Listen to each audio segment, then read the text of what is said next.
क्या आप भी चीकू का प्लांट अपने टेरेस में लगाना चाहते हैं? बहुत सारे लोग सोचते हैं कि चीकू का प्लांट बहुत बड़े गमले में हम लगाएंगे तभी उसमें फल बनेंगे, फूल आएंगे, उसकी ग्रोथ होगी। तो यहाँ पे मैं दिखा देती हूँ कि मेरा चीकू का प्लांट बहुत ही छोटा है और बहुत ही हेल्दी प्लांट है। इसकी कितनी ज़्यादा ब्रांचें हैं और हर ब्रांचों में गुच्छों में फूल खिले हुए हैं। इस तरीके से छोटे से ही चीकू के प्लांट में बहुत ही अच्छी ग्रोथ होती है। तो आप नर्सरी जाएं और बहुत ही छोटा सा अगर प्लांट भी मिलता है तो ज़रूर खरीदें और अपने टेरेस में उसको ज़रूर लगा। 1 साल के अंदर ही उसकी ग्रोथ बहुत ही तेज हो जाएगी।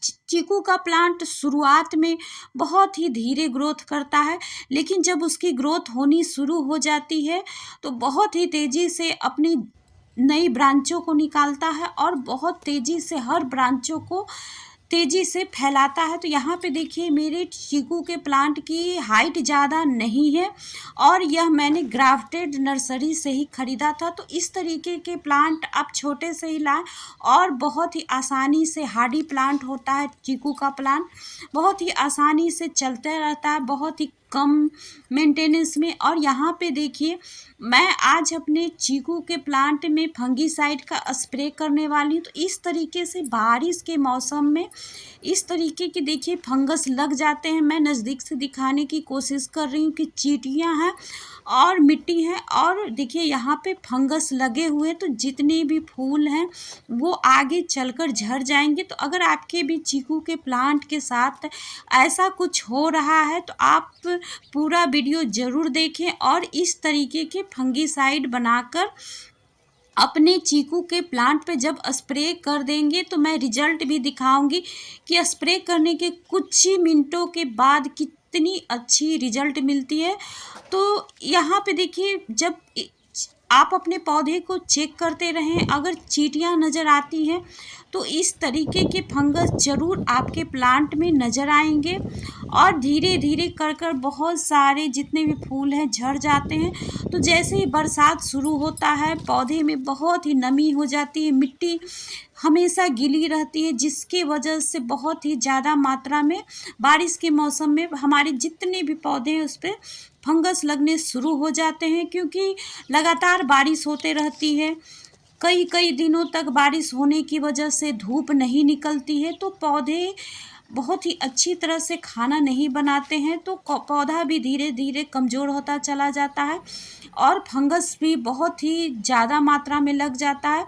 तो इस तरीके के घोल को आप अपने पौधे पे फंगीसाइड बनाकर ज़रूर स्प्रे करें तो आपका पौधा पूरी तरह से हेल्दी हो जाएगा। और इस तरह के फंगीसाइड को बनाकर आप किसी भी पौधे पे स्प्रे कर सकते हैं। हिबिस्कस के प्लांट पे हो, बरसात के मौसम में हिबिस्कस के प्लांट पे भी बहुत ही ज़्यादा मात्रा में फंगस लगते हैं तो सारे पौधों पे भी स्प्रे कर सकते हैं।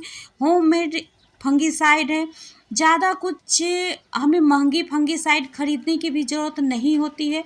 हम घर में ही सामानों से बहुत ही अच्छी मात्रा में फंगीसाइड बना सकते हैं अपने पौधों के लिए। तो यहाँ पे देखिए मैंने नीम ऑयल लिया है। अगर यहाँ पे नीम ऑयल नहीं है तो आप नीम की पत्तियों को भी थोड़ी देर पानी में गर्म कर कर ठंडा कर कर उसके पानी को भी ले सकते हैं। तो यहाँ पे देखिए मैंने नीम ऑयल लिया है और नीम ऑयल को पानी में घोलने के बाद इस तरीके से वह पानी में घुलता नहीं है। तो इसके लिए हमें बस 2 बूंद शैम्पू का डालना है और कुछ नहीं करना है। तो यहाँ पे इस तरीके से किसी भी आप शैम्पू का यूज कर सकते हैं। तो यहाँ पे देखिए मैंने सिर्फ 2 बूंद ही शैम्पू डाला और इसमें एक चीज़ और डालना है ताकि पौधे में जब हम स्प्रे करें तो बहुत ही स्ट्रॉन्ग काम करे और जितने भी पौधे में फंगस हैं वो ख़त्म हो जाए। तो इस तरीके के फंगीसाइड आप ज़रूर बनाएं अपने पौधे में। सप्ताह में या 15 दिन जिसे भी हो आप ज़रूर डालें। मैंने 15 दिन पहले भी बहुत सारे पौधों पर इसका स्प्रे किया था और उसका भी बहुत ही अच्छा रिजल्ट रहा था। तो यहाँ पे देखिए मैंने थोड़े से फंगीसाइड को लिया है। अगर फंगीसाइड ना हो तो हल्दी पाउडर को भी ले सकते हैं।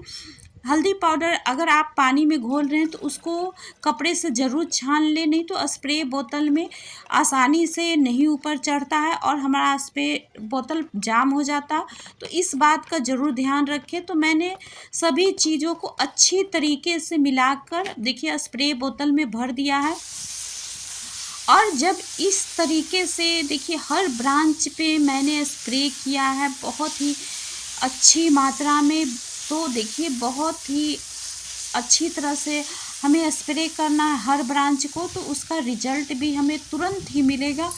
ऐसा नहीं है कि इसको स्प्रे करने के बाद 2 दिनों बाद हमें रिजल्ट मिलेगा, तुरंत ही हमें रिजल्ट मिलेगा। तो इस तरीके के आसान सा उपाय जब हम अपने पौधे पे करते रहते हैं तो हमारे गार्डनिंग करने का भी तरीका आसान हो जाता है और हमारे पौधे को भी कोई नुकसान नहीं होता है और हम कम बजट में ही बहुत ही आसानी से अपने पौधों की ग्रोथ कर सकते हैं, उनको कीड़ों से भी बचा सकते हैं। तो यहाँ पे देखिए मैंने सारे ही ब्रांचों पे बहुत ही अच्छी मात्रा में स्प्रे कर दिया है और इसके बाद तुरंत ही जितने भी मिट्टी थे और जितने भी फंगस थे वो नीचे की ओर गिर गए हैं। तो इस तरीके से देखिए चींटियाँ तो अभी हैं, लेकिन वो भी कुछ समय बाद चींटियाँ भी अपने आप ही भाग जाएगी।